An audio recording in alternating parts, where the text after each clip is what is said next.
Hey guys, welcome back to another video और आज बात करेंगे लॉन्गर सब्जेक्ट्स में आप टाइप्स ऑफ सेंटेंसेस कैसे लिख सकते हो, कैसे बोल सकते हो सिंपल प्रेजेंट टेंस में। Let's talk about that. पहले हमने सीख लिया है ऑलरेडी कितने टाइप्स के सब्जेक्ट्स होते हैं, फिर उसके बाद हम लोगों ने सीखा टाइप्स ऑफ सेंटेंसेस कितने होते हैं, उसके बाद भी अभी कुछ बाकी है, लेकिन मेनली हम लोगों ने 4 सेंटेंसेस पे फोकस किया है, affirmative, negative, interrogative, interrogative, negative. अगर आपने वो वीडियो नहीं देखा है तो पिछला वाला जो वीडियो है क्लास 3 का वो जाके देख ले, इसी प्लेलिस्ट में आपको दिया हुआ है। एंड डेफिनेटली अगर आपको स्पोकन इंग्लिश सीखना है बेसिक एंड एडवांस लेवल का तो सब्सक्राइब कर ले अभी के अभी इस चैनल को एंड बेल आइकन को प्रेस करें ऑफ कोर्स, ताकि आपको नोटिफिकेशंस मिल पाए जो भी आने वाले नए टॉपिक्स के बारे में जब भी वीडियो बने तब। हम लोगों ने नॉर्मल सब्जेक्ट में टाइप्स ऑफ सेंटेंसेस सीख लिए हैं, आज हम सीखेंगे types of sentences longer subjects में। चलिए देखते हैं types of sentences longer subjects में कैसे यूज होते हैं। आपको सारे सब्जेक्ट्स में सिखाया जाएगा types of sentences, affirmative, negative, interrogative, interrogative, negative, ये चारों सिखाए जाएंगे। उसके अलावा भी सारे types of sentences WH family के सारे सब्जेक्ट्स में आपको सिखाए जाएंगे। तो बने रहे इस वीडियो में और एंड तक देखिए इस वीडियो को and hit the like button if you like this video already. Let's get started with today's topic. Okay, the normally types of sentences में क्या होता है? For example, Ravi plays cricket. मतलब रवि क्रिकेट खेलता है, आपको ऑलरेडी बता दिया गया है। उसका नेगेटिव होगा Ravi does not play cricket. इसका मतलब क्या हुआ? रवि क्रिकेट नहीं खेलता है। डज नॉट प्ले का मतलब यही हुआ। लॉन्गर सब्जेक्ट में भी यही आएगा, लॉन्गर सब्जेक्ट यहाँ पे ही रहेगा सेम और ये सिंटैक्स चेंज नहीं होगी, वही रहने वाली है, सिर्फ इसकी जगह पे लॉन्गर सब्जेक्ट आने वाला है। It's gonna be very simple. हम लोगों ने इसका नेगेटिव सेंटेंस किया, अभी इसका क्वेश्चन सेंटेंस करना होगा तो क्या होगा? Does Ravi play cricket? Right, does Ravi play मतलब क्या रवि खेलता है, एंड इसका नेगेटिव होगा very simple, does Ravi not play cricket. तो ये हमने लास्ट वीडियो में देखा था। अगर आपको नहीं पता है तो प्लीज जाके लास्ट वीडियो अपलोड किया गया है वो जाके देखें, आपको समझ में आएगा क्यों डज आता है, किस तरीके से negative, interrogative, interrogative, negative sentences बनते हैं। अब अगर बात करें लॉन्गर सब्जेक्ट्स की तो यहां पर रवि की जगह पे वो लॉन्गर सब्जेक्ट ही आने वाले हैं, बाकी सारी चीजें अपनी अपनी जगह पे ही रहने वाली हैं। ये सब्जेक्ट भी अपनी जगह पे ही रहेगा ऑफ कोर्स, लेकिन ये सब्जेक्ट लॉन्गर सब्जेक्ट हो जाने वाला है। चलिए देखते हैं किस तरीके से। It's gonna be very simple. तो अगर हम एग्जांपल की बात करें तो हम लोग सबसे पहले लेंगे V1 ing plus object plus other word. आपको समझाया गया था लॉन्गर सब्जेक्ट एक तरीके का लॉन्गर सब्जेक्ट है, सबसे पहले उसमें देखेंगे, फिर दूसरे लॉन्गर सब्जेक्ट्स में कैसे सेंटेंसेस बनते हैं, टाइप्स ऑफ सेंटेंसेस वो देखेंगे। तो सबसे पहले बात करते हैं, मैं यहाँ पे सिंटैक्स लिखूंगा आपको समझाने के लिए, that is V1 ing plus object plus other word. तो ये पूरा आपका ऑफ कोर्स आप जानते ही हो सब्जेक्ट है। अगर आप नहीं जानते हो तो इस प्लेलिस्ट का फर्स्ट वीडियो देख ले, आपको पता चल जाएगा कि ये कैसे सब्जेक्ट बनता है। तो अगर इस चीज को सब्जेक्ट लिया जाए तो यहाँ पर negative, interrogative, interrogative, negative types of sentences किस तरीके से बनते हैं, तो चलिए उसकी सिंटैक्स देखते हैं। अफर्मेटिव की सिंटैक्स जो है वो, फिर उसके बाद आएगा V1 डेफिनेटली जरूरत पड़ने पर एस या फिर ES, राइट, यही सिंपल प्रेजेंट टेंस को डिफाइन करता है, plus object plus other words. Of course ये पूरी सिंपल प्रेजेंट टेंस की सिंटैक्स है। तो ये पूरा आपका सब्जेक्ट है, plus verb plus object plus other word. ये ऑलरेडी फर्स्ट वीडियो में समझा दी गई है काफी डिटेल में। तो चलिए देखते हैं एक अफर्मेटिव सेंटेंस, फिर उसको नेगेटिव करने की कोशिश करते हैं सिंपल प्रेजेंट टेंस के रूल को अप्लाई करके। चलिए देखते हैं क्या होगा। तो एक एग्जांपल लेते हैं इस सिंटैक्स को फॉलो करके। For example, reading books with concentration without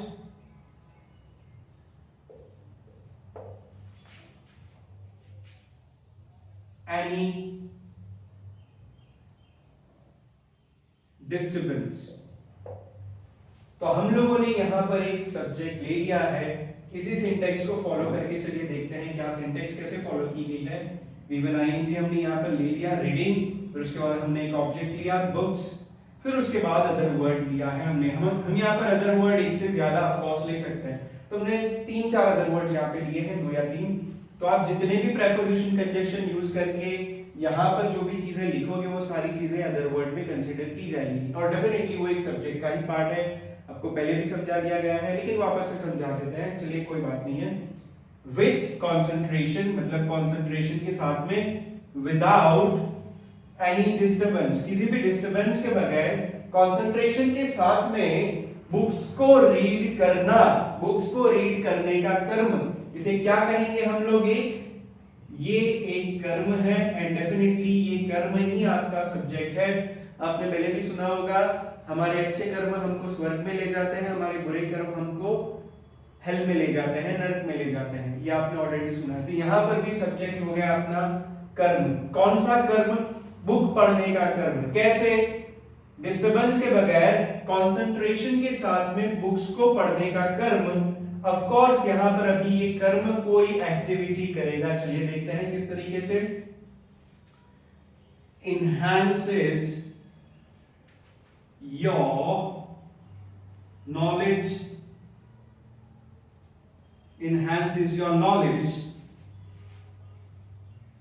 to get good result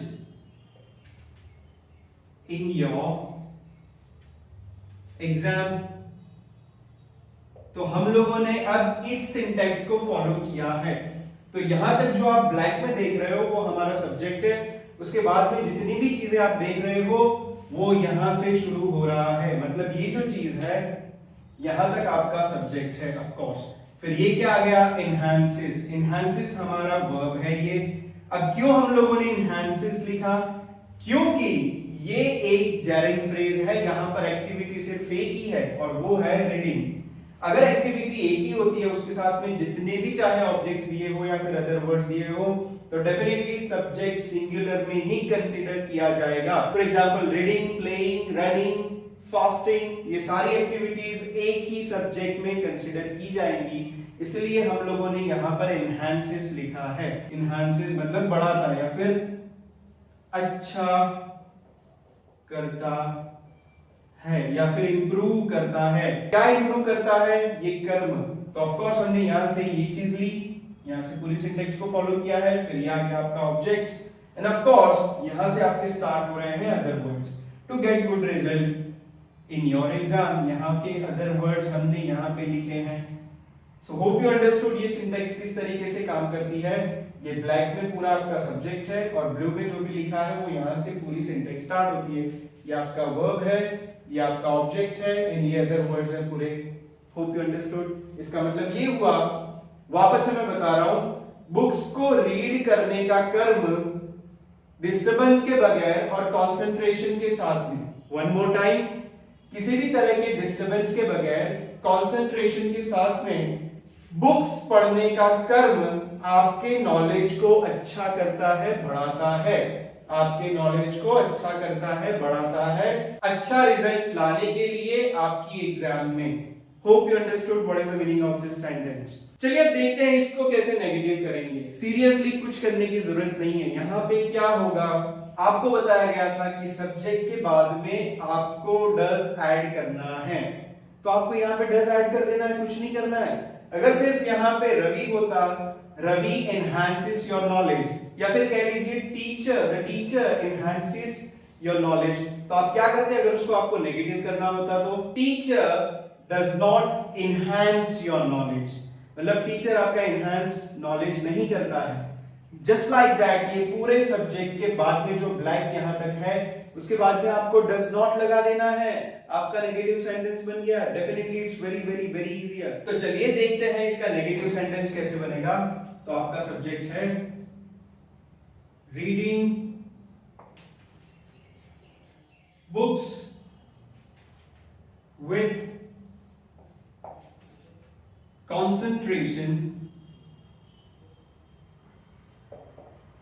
concentration without any disturbance. तो यहां तक हमारा क्या है, यहां तक हमारा ये सब्जेक्ट है विदाउट एनी डिस्टर्बेंस। तो मान लीजिए कि ये सब्जेक्ट की जगह पे राज था, अगर राज होता तो क्या होता, राज डज नॉट इनहैंस। तो वैसे ही हम लोग क्या करेंगे, इस चीज के बाद हम लोग लिख देंगे डज नॉट, हम लोग यूज करेंगे डज नॉट का, डज नॉट। और आपको बताया गया था कि एस और यस ऑफ कोर्स अगर डज आता है तो क्या हो जाएगा, वो निकल जाएगा और उसकी जगह पे जो फर्स्ट फॉर्म है वर्ब की वो आ जाती है। इनहैंसेस की जगह पे आ जाएगा इनहैंस, क्योंकि आगे ऑलरेडी डज आ चुका है, यस आ चुका है, तो क्या आएगा, does not enhance your knowledge। और उसके बाद जो भी अदर वर्ड्स है, to get good result in your exam, of course आप लिख सकते हो, लेकिन यहाँ पे आप समझ लो कैसे ये सेंटेंस बना है। तो ये जो पूरा है यहां से लेकर पूरा जो बॉक्स किया गया है वो पूरा आपका सब्जेक्ट है, ऑफ कोर्स ये पूरा आपका सब्जेक्ट है। उसके बाद में जो भी चीजें हम लोगों ने ली है वो सिंटेक्स के अकॉर्डिंग है। डज नॉट इनहैंस, इसका मतलब ही हो गया अच्छा नहीं करता या फिर अच्छा नहीं करता है। तो इसका मतलब ये हो गया reading books with concentration without any disturbance does not enhance your knowledge. मतलब किसी भी डिस्टरबेंस के बगैर कंसंट्रेशन के साथ में बुक पढ़ना आपके नॉलेज को अच्छा नहीं करता है। ये आपका सेंटेंस हो गया है। It's very simple, hope you understood. आपने सब्जेक्ट के बाद में आपका डज नॉट लगाना था, आपने कर दिया। It's very simple because it's a longer subject. I hope you understood this, आप समझ पाओ, इसलिए मैं बार-बार एक ही चीज को दोहरा रहा हूं ताकि आपके दिमाग में ये चीज बैठ जाए, आप अपने दिमाग में सेव कर लो इस चीज को। तो होप यू अंडरस्टूड कैसे हमारा सेंटेंस नेगेटिव हुआ। ये पूरी चीज के बदले में द टीचर लिख के देखो क्या होता है।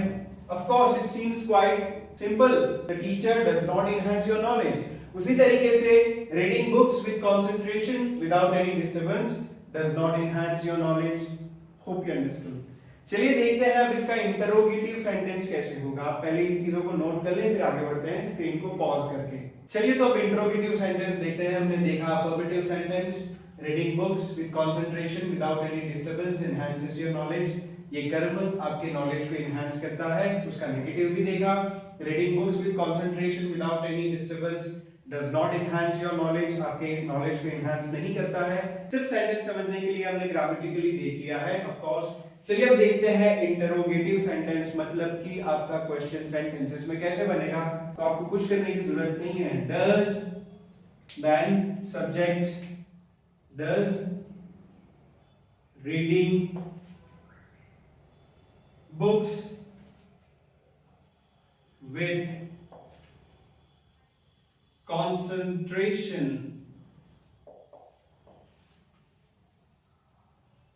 without any disturbance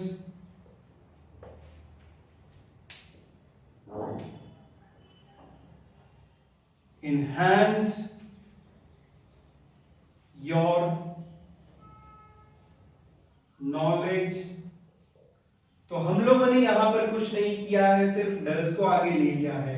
तो इस पूरे सेंटेंस का मतलब क्या होगा, इन सारी चीजों को ध्यान में रख के चलिए समझते हैं क्या होता है इसका मतलब।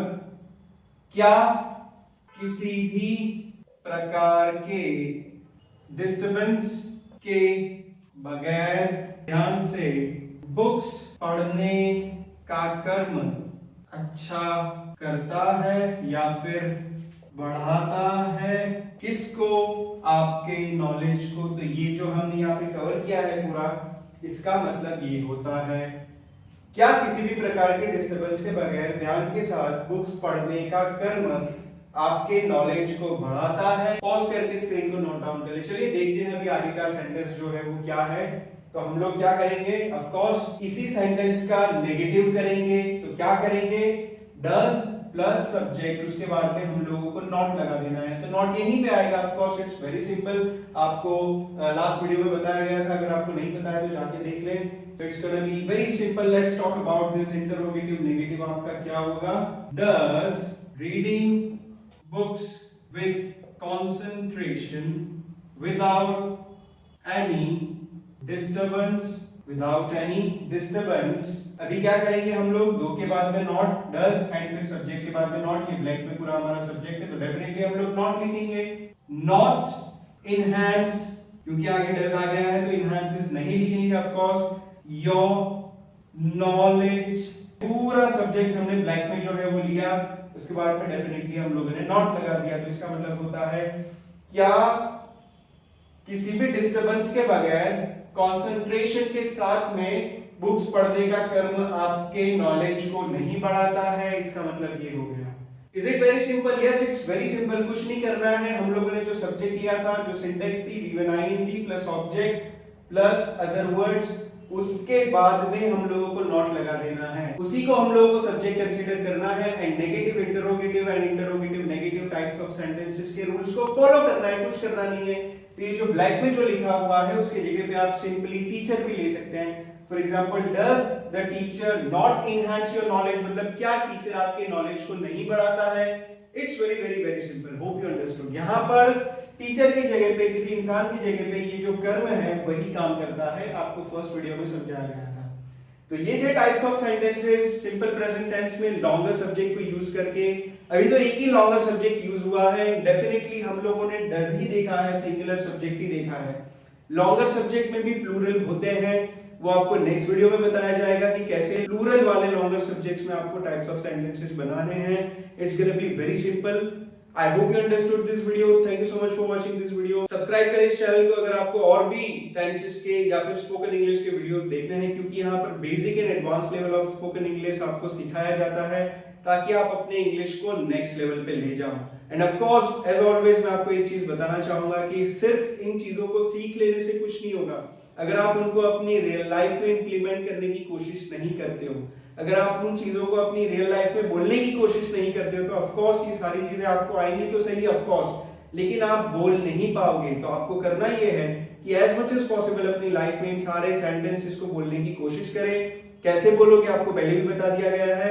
आप अपने फोन में अपना इंटरव्यू लोगे, सेल्फी कैमरा से आपका इंटरव्यू रिकॉर्ड करोगे, डेफिनेटली उसको बाद में एनालाइज करोगे और जो भी मिस्टेक्स होती है उनको नेक्स्ट टाइम नहीं करोगे।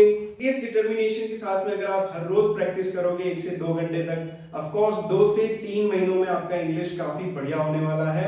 In speaking and writing both next level का हो जाने वाला है। Thank you so much for watching this video. I hope you enjoyed this. Subscribe this channel for more videos like this. I'll talk to you guys in the next one. Goodbye. Take care. And don't forget to hit the like button.